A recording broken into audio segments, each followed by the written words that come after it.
This is a lecture from Opentution. For the free lecture notes that go with this podcast, please visit opentuition.com. I want to move on to what we call the Management Accountant's Profit Statement, where there are two chapters. You'll see absorption costing, marginal costing. I need to explain and how it can be asked. What it relates to, as you'll see as we go through, I said when we had that chat at the beginning,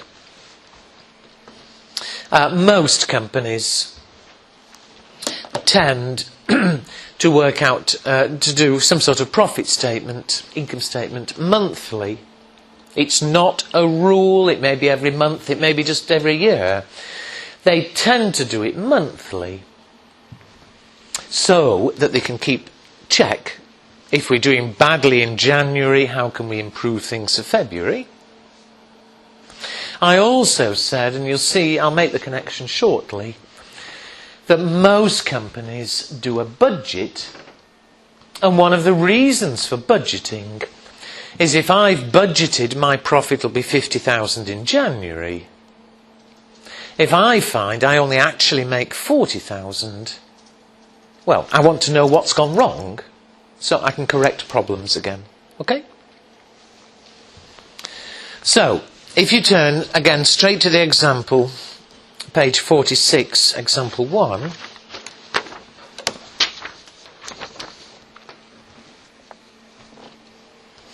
We'll read the information in a moment, but just look at the final requirement, requirement B. What ultimately we want is a budget profit statement for each of 2 months. So we'll read the information in a moment, but we're going to do budgeted profit statements. How much profit do I think we should make in January? How much profit do I think we should make in February? Okay? As you'll see, and it says there, before we do it, we're going to do a cost card. You'll see why that'll be important in a moment. But we're going to do a cost card. Well, let's look at the information. XPLC produces one product, desks. Each desk is budgeted to require 4 kilos of wood at $3 a kilo, 4 hours of labour at $2 per hour. They've also told us we expect variable production overheads, $5 a unit. I don't know how they've got the figure, but they've told us. But remember, variable overheads, things like electricity for machines. More units, more $5. Okay? Fixed overheads, though, they're budgeted at $20,000 a month. Well, for our cost card, we're going to have to absorb an average production, 10,000 units a month. So, let's do a cost card.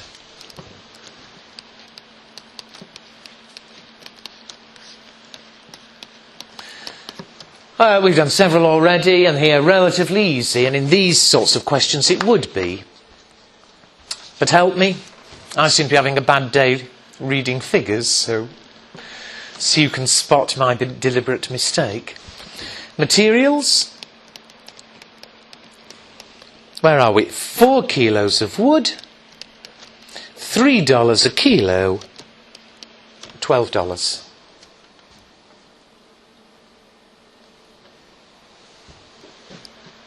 Labour. 4 hours of labour, $2 an hour, 8. So those are our direct costs. We're not going to add up yet, but the total would be our prime cost. Okay?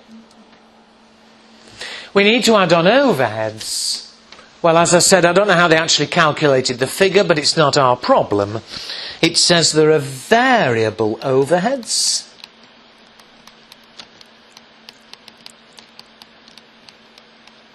At $5 a unit. So easy. But to get the full cost of production, what about the fixed overheads?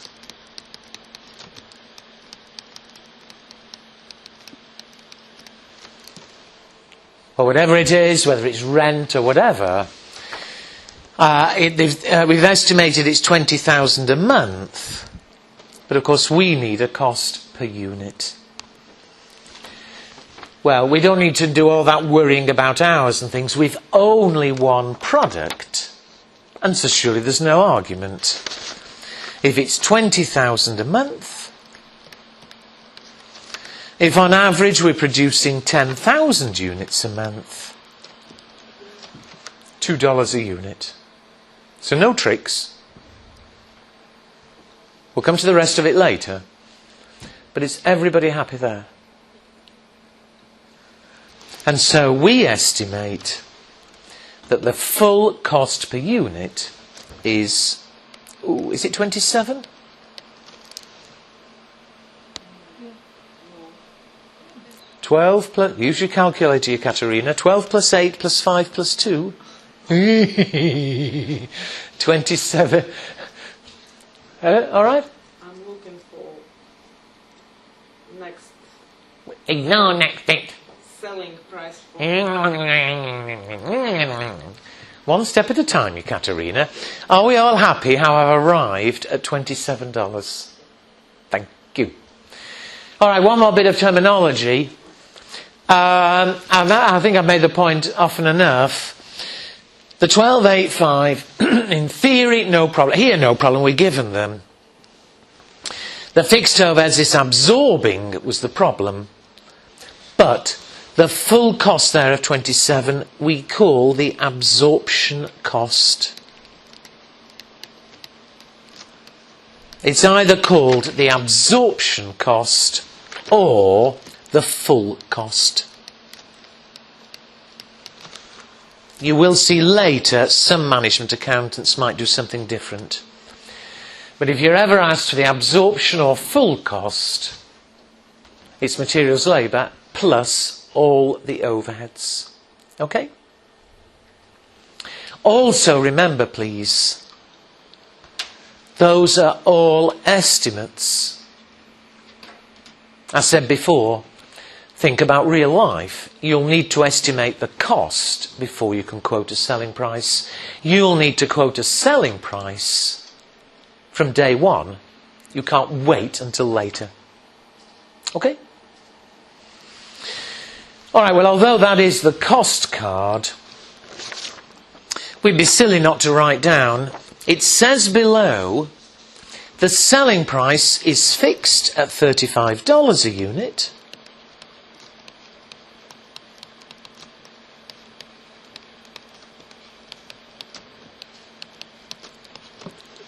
And therefore, of course, how much profit do we expect to make?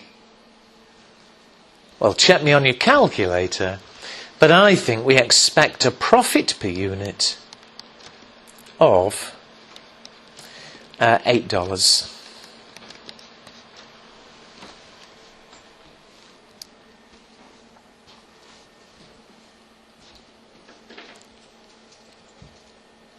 Okay?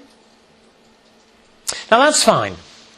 They're all estimates, but if everything works perfectly, we should make $8 a unit. Clearly, it may turn out things aren't perfect. You know, maybe the materials cost ends up being different. Well, in a later chapter, we'll examine. If we don't make $8 a unit, we'll start examining what went wrong. But whatever happens, you expect, if things go perfectly, to make $8 a unit. Okay? Everybody. And that's what you've told the directors. That they expected the budget, or, not terribly important today, but I may as well mention it, the budget profit of $8 we call the standard profit. It's like the budget profit.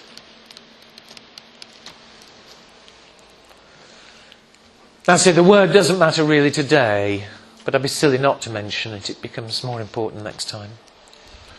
However, no problem.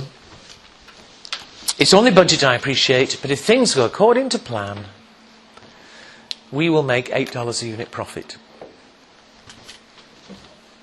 Well, it then wants, part B, We want a budget profit statement for January, February. And if you look at the final bit of the question... Oh, sorry, I should have said, I do apologise.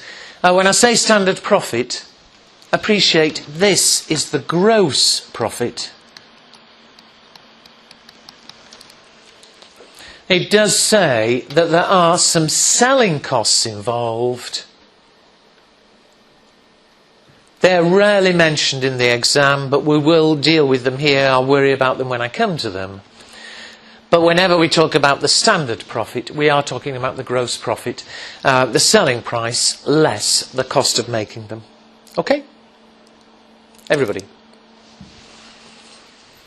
Well, it asks us for a profit statement for January, February.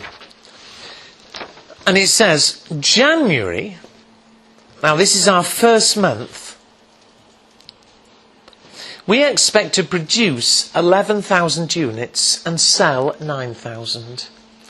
Well, before I say any more, what do you think is going to happen to the other 2,000?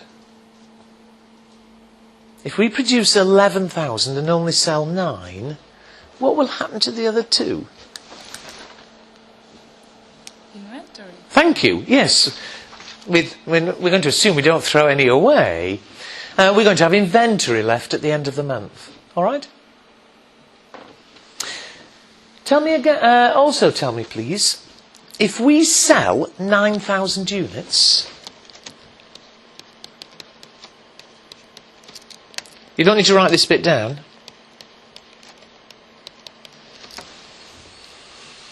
You've told your directors we expect to make $8 a unit gross profit. Forget selling costs for the moment.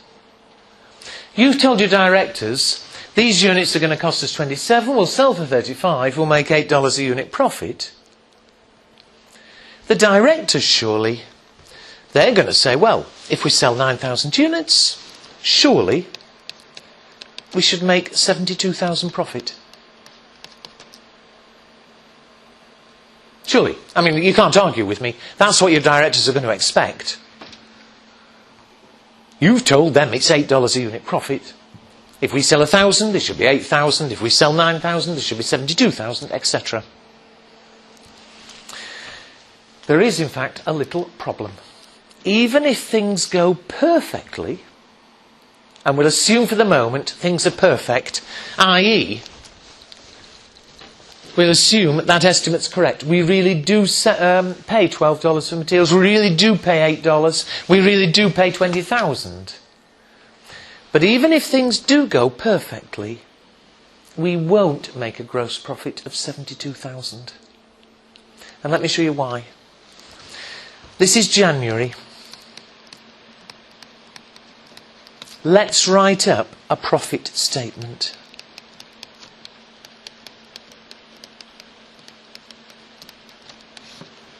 Now, although we'll put everything in, I've kept saying it really is gross profit that I'm concerned with.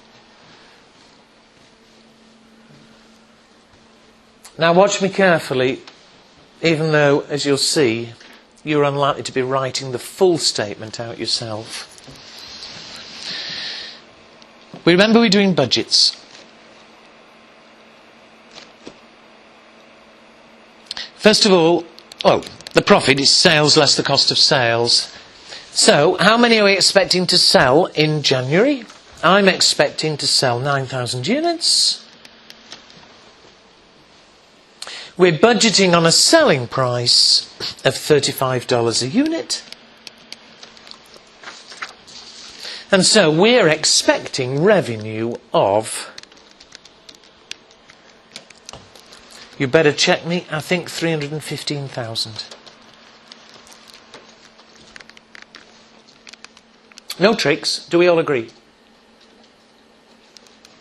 To work out the profit, we need to get the cost of sales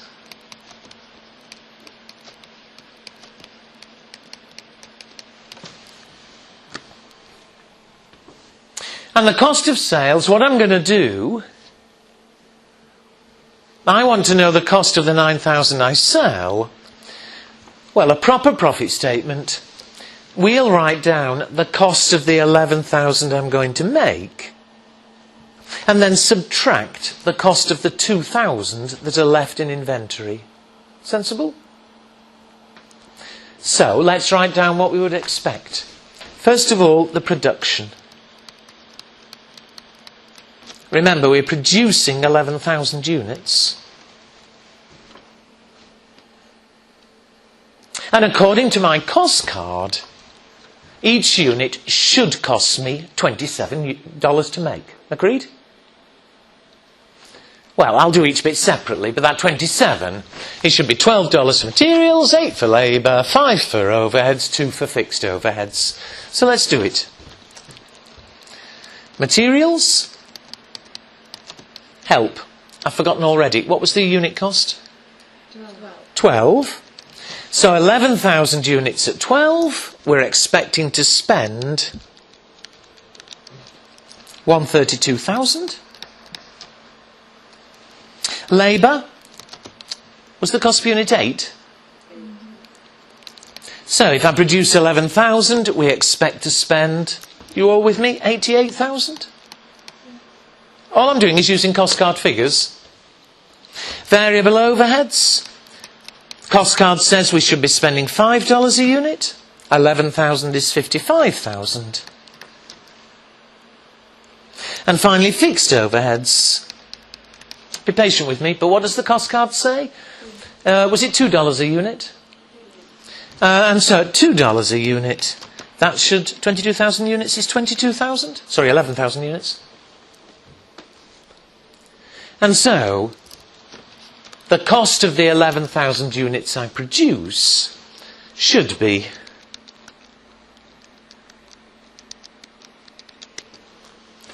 will you check me? I get 297,000?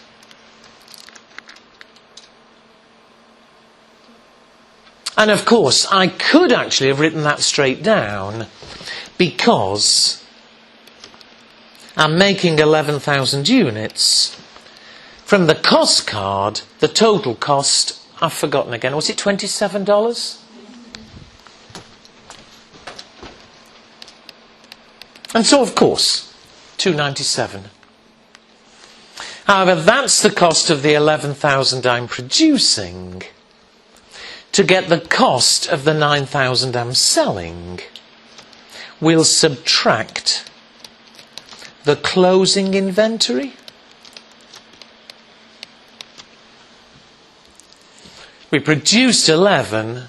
We need to take off the value of the inventory, the 2,000 units that are still left.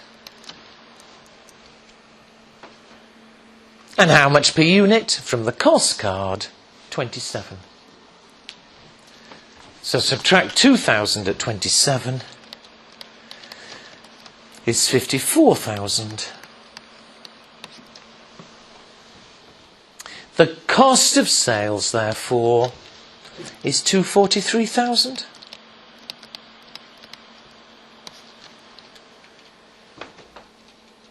And finally, for this bit of it, the gross profit, therefore, revenue 315, cost of sales 243.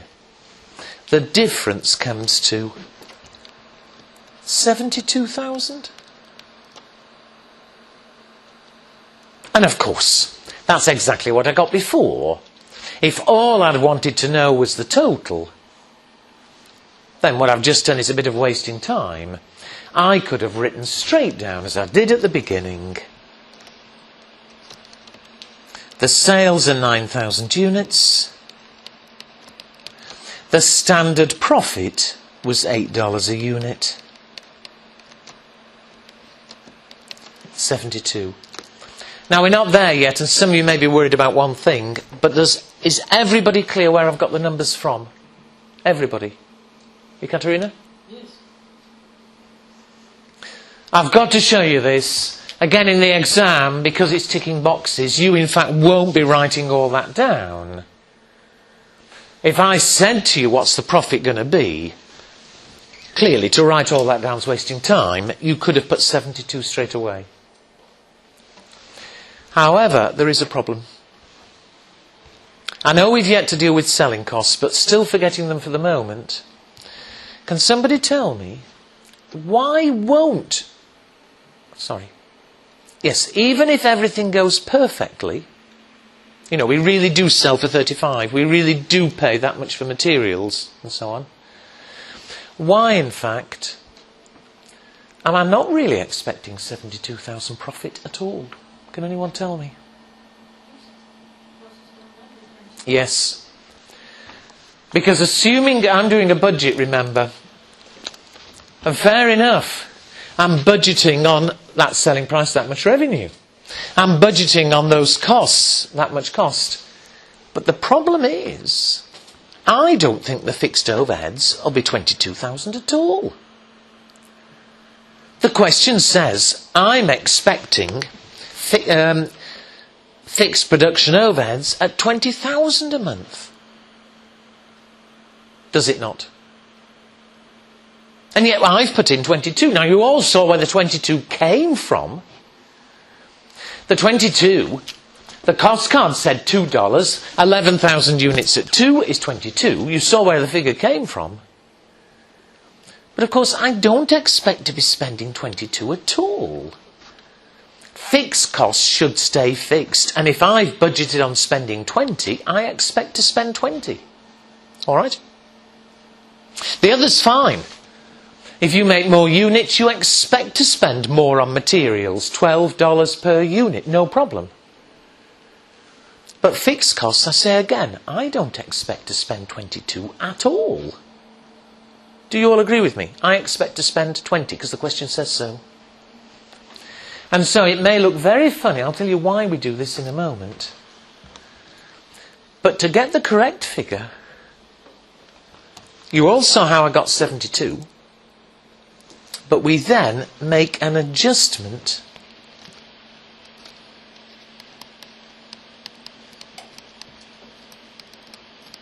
for the fixed overheads.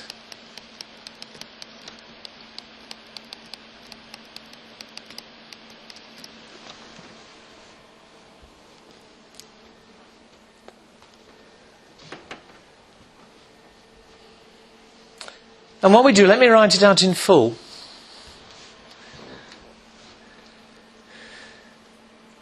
Why do I need to adjust? Because I've been charging at $2 a unit, the absorption rate from the cost card. And so in total, I've absorbed 22,000. But the actual budget figure should be 20. It's 2,000 wrong. The adjustment I make, we take the amount we've absorbed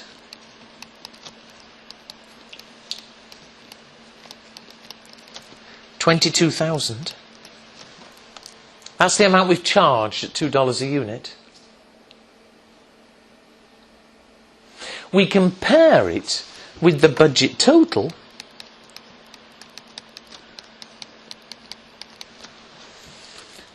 And as I said a moment ago, if we've budgeted on 20, we've budgeted on 20.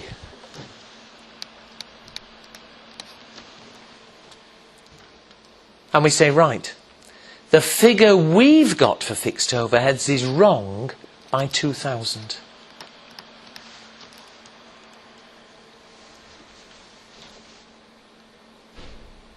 Now, I'm sure you'd agree, but you'll see shortly anyway, it could be wrong either way.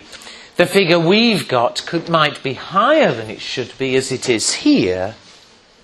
You'll see shortly, it could end up being lower than we got. You know, it could be either way. Well, here, the amount we've charged is more than the correct budget figure.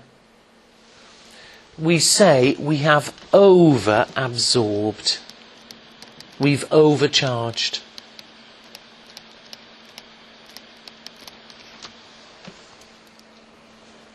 If you've charged or absorbed too much, we've over-absorbed. If we'd charged too little, we would have under-absorbed. All right? Tell me, please, I hope obvious, but tell me. We've got a profit so far of 72. The fixed overhead figure was wrong by 2,000. The profit's going to be wrong by 2,000. You agree, Liga? Yeah. Will the correct profit be 2,000 higher or 2,000 lower? Yeah, make sure you agree. Higher. But at the moment, we've got an expense. In arriving at 72, we've got an expense of 22,000. The correct expense should be 2,000 lower. If you have 2,000 less expense, you have 2,000 more profit. The correct budgeted gross profit is 74. Now, before we finish it off, you can all see where the numbers have come from, I hope. A lot of people say, well, what on earth am I playing at? A lot of people say, what on earth are we doing? If we knew, since we know the fixed overheads are 20,000, why didn't I put 20,000 there?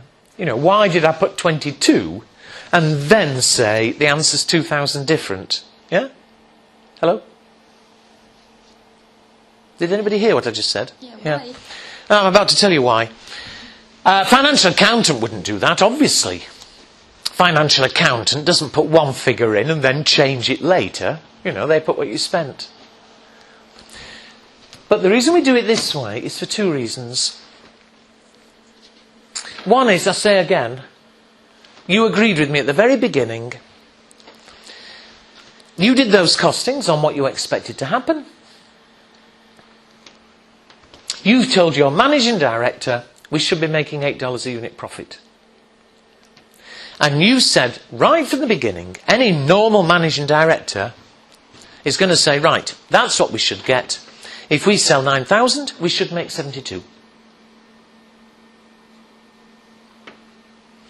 And one reason for what we've done is I need to explain to the managing director month by month, why don't we get 72?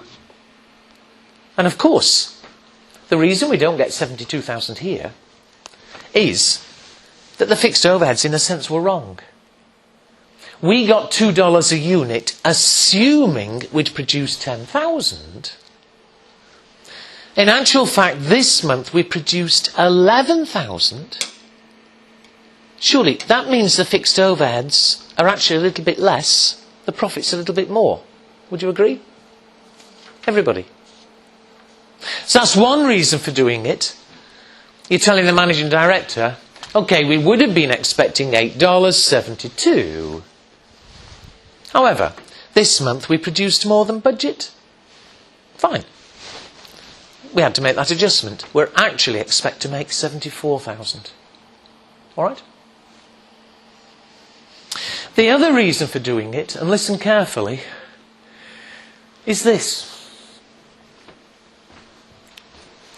When we did our estimates, we expect, on average, to produce 10,000 units. Yep. Which gave us $2 a unit. Surely, think of any business. Even though on average, I might expect to produce 10,000 a month, clearly, some months you might produce a bit more, some months you might produce a bit less. You would agree with me? Well, we're not going to keep changing our costings. It would be absolutely mad. Some months you produce a few more, and each unit's actually costing slightly less. But other months you produce a few less, and each unit's costing slightly more. It would be completely mad to keep changing the cost of a unit. You base your costings on what on average you expect. And I'm expecting on average we'll make 10,000 units and we'll be spending 20,000. Fine, on average $2 a unit, full cost 27. You're understanding me? And although there's nothing to stop you keep changing inventory values, in real life it would be absolutely ridiculous. Every month to say, oh, this month a few more, this month a few less. Oh, the units, this month are more expensive, next month are less. Any normal business, estimate for the year and say, right, On average, $2 a unit. On average, full cost 27. Therefore, profit 8. And so we don't keep changing things. The inventory, we're going to carry on valuing all year at 27 a unit. On average, the cost of producing will be 27 a unit. But month by month, if you produce a few more or a few less, it will mean the profit won't be $8 a unit. It might be a bit more or a bit less. Month by month, we'll adjust, if you understand me, to get the right expected profit. All right? Now, I say again, financial accountant wouldn't do that. Financial accountant would put in the actual money you'd spent. If you spent 20, you put 20 in. The financial accountant would value inventory at the actual cost. But we're not financial accountants. We're not doing this once a year. We're doing this every month. And I say again, we're not going to keep changing values every month just because some months it's a few more, some months a few less. If on average it's 10,000 units, on average it's costing $2, total 27. Okay? Now, are you clear what I'm trying to say? Yes? Will we make the same adjustment for inventory, or we just say that inventory costs $27 a unit? Yeah, sorry. Certainly at F2. I mean, in real life, you're allowed to do what you want. And there might be very good reasons in real life for changing occasionally. But certainly at this level, we will always value inventory at 27. All right?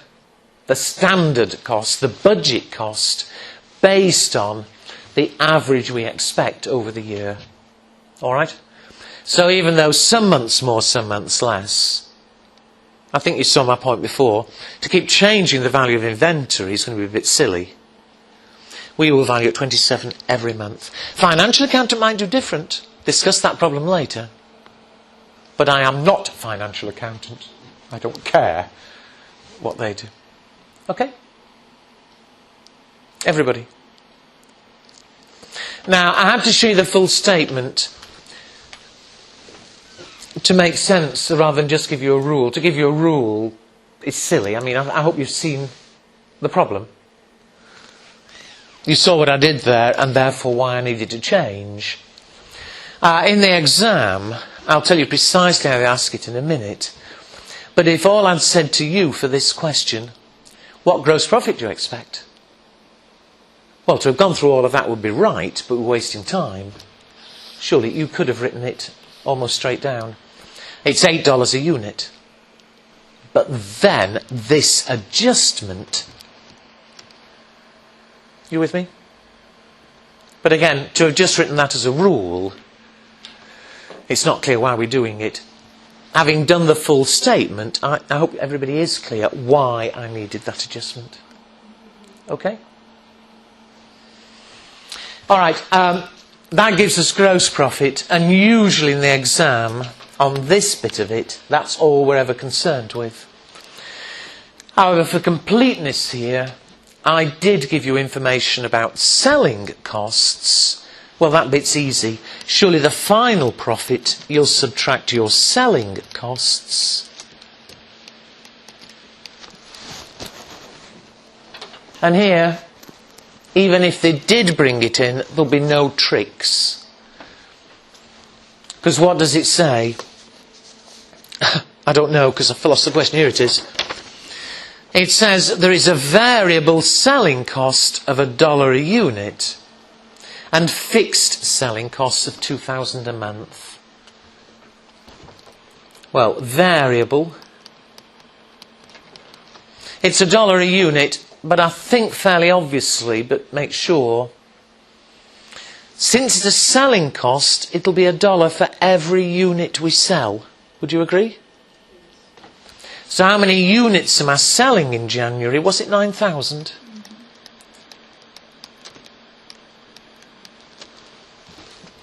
And so 9,000 variable selling cost There's also a fixed selling cost, £2,000 a month.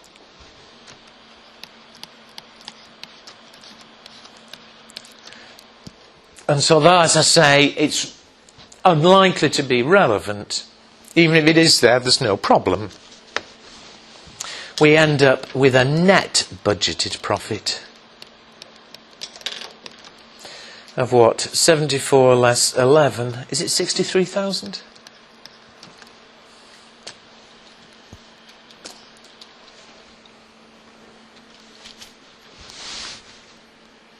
Okay?